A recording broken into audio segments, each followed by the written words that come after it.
कौम के चेहरे जर्द पड़ गए। लोगों के दिलों में खौफ घर करने लगा, लेकिन फिर भी उन्होंने तौबा नहीं की। दूसरे दिन सबके चेहरे सुर्ख लाल हो गए, खौफ बढ़ता गया।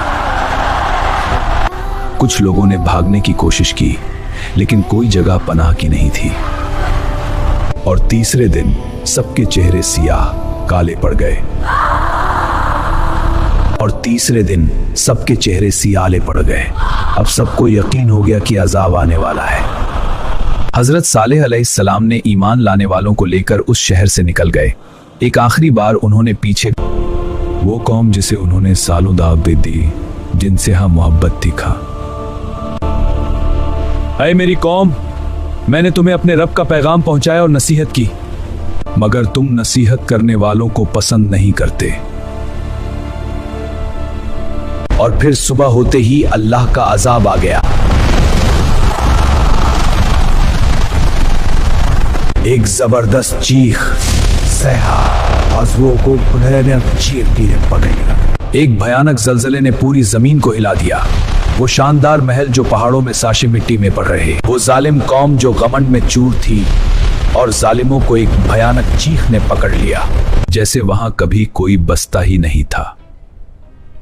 कुरान कहता है, सही बुखारी और मुस्लिम में आता है कि जब वो के रोते हुए दाखिल हो, ताकि तुम पर वो मुसीबत ना आए जो इन पर आई थी। नबी सल्लल्लाहु अलैहि वसल्लम ने हुक्म दिया कि जिसने इस जगह के कुएं का पानी पी लिया है वो उसे फेंक दे, और जो आटा गूंदा है उसे ऊंटों को खिला दे। जब तक ये जगह पीछे न छूट जाए, तेजी से गुजरो।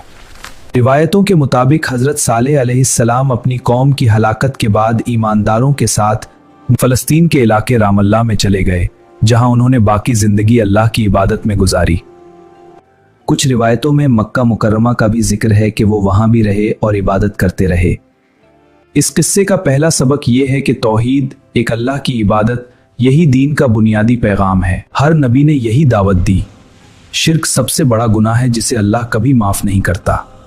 दूसरा सबक यह है कि अल्लाह के रास्ते में सब्र करो। हजरत सालेह अलैहिस्सलाम ने सालों तकलीफ सही, मजाक सहा, तन्हाई सही, लेकिन कभी हिम्मत नहीं हारी, कभी दावत नहीं छोड़ी। यही हर मुसलमान के लिए सबक है। तीसरा सबक, अल्लाह की नेमतों की नाशुक्री मत करो। कौमे समूद को सब कुछ मिला था, दौलत, ताकत, जमीन, लेकिन उन्होंने शुक्र के बजाय कुफ्र किया और सब छिन गया।